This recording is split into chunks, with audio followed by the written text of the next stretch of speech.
মই কেইটামান টেলিভিশ্যনত এটা ডিবেট দেখিছিলোঁ যে তৃতীয় আৰু চতুৰ্থ শ্ৰেণীৰ চাকৰিত APSCৰ ধৰণে পৰীক্ষা কিয় হ'ব লাগে।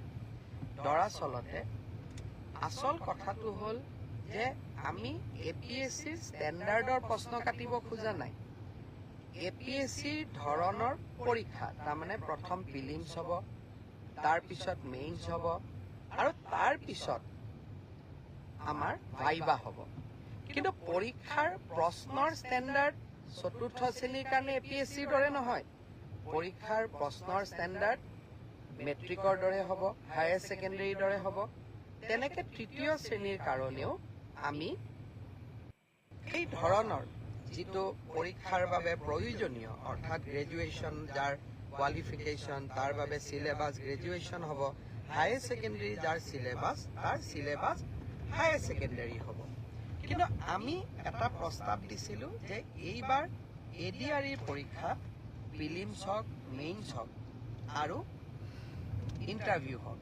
কিয় কৈছিলোঁ আপোনালোকে জানি আচৰিত হ'ব যে ৭,০০০ পোষ্টৰ ভিতৰত এটা পোষ্ট আছে যাৰ কোৱালিফিকেশ্যন হায়াৰ ছেকেণ্ডেৰী, আৰু সেই শিতানত ৩,৭০০ পোষ্ট আছে। তাৰ বিপৰীতে ১১ লাখ ল'ৰা ছোৱালীয়ে আবেদন কৰিছে।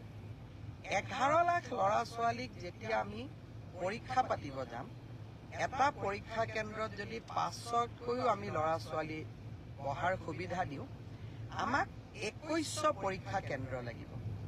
আৰু ২১০০ পৰীক্ষা কেন্দ্ৰত সমানে এটা পৰীক্ষাৰ কোৱালিটি মেইনটেইন কৰাটো অসম্ভৱ, প্ৰত্যাহ্বানমূলক হৈ পৰে। যেতিয়া আমি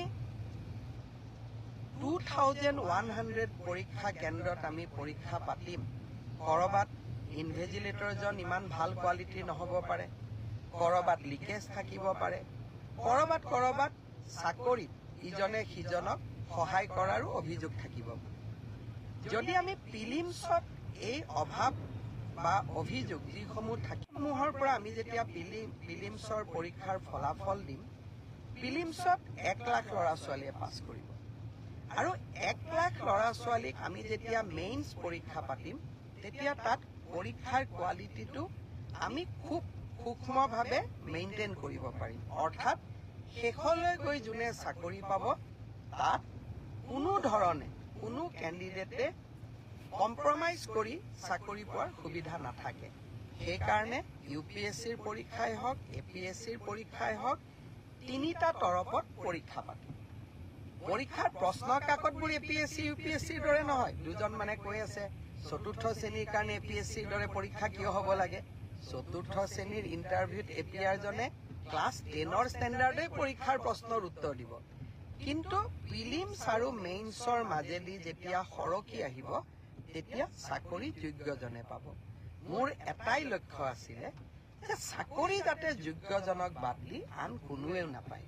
কাৰণ চৰকাৰী চাকৰি যোগ্যতাৰ আধাৰত হ'লে আমাৰ ছাত্ৰ ছাত্ৰীসকলৰ শিক্ষা ব্যৱস্থাৰ ওপৰত আস্থা উভতি আহে। যোৱাবাৰ আমাৰ এটা পৰীক্ষাত কেণ্ডিডেট আছিল ৬ লাখ। এইবাৰ এটা পৰীক্ষাত হ'ব আমাৰ কেণ্ডিডেট ১১ লাখ। প্ৰিলিমছ মেইনছৰ মাজেদি আমি আহিলে আমাৰ বহুখিনি চেক এণ্ড বেলেঞ্চ আমি কৰিব পাৰিলোহেঁতেন। কিন্তু যি নহওক, মই বিশ্বাস কৰোঁ যে চৰকাৰৰ সিদ্ধান্ত যিমান হওক আমি বিতৰ্কৰ ঊৰ্ধত ৰাখিব লাগে। দুই এজন ৰাজনৈতিক দলেই হওক, আমাক বেয়া পোৱা দুই এজন ব্যক্তিয়ে হওক, চৰকাৰৰ প্ৰতিটো কথাতে তেওঁলোকে বিতৰ্ক হোৱাটো বিচাৰে।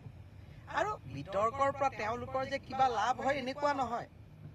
যেন বিতৰ্ক কৰি চৰকাৰখনৰ ভাল প্ৰচেষ্টাসমূহকো তেওঁলোকে যাতে ক'ৰবাত নিগেটিভিটিলৈকে ৰূপান্তৰ কৰিব পাৰে।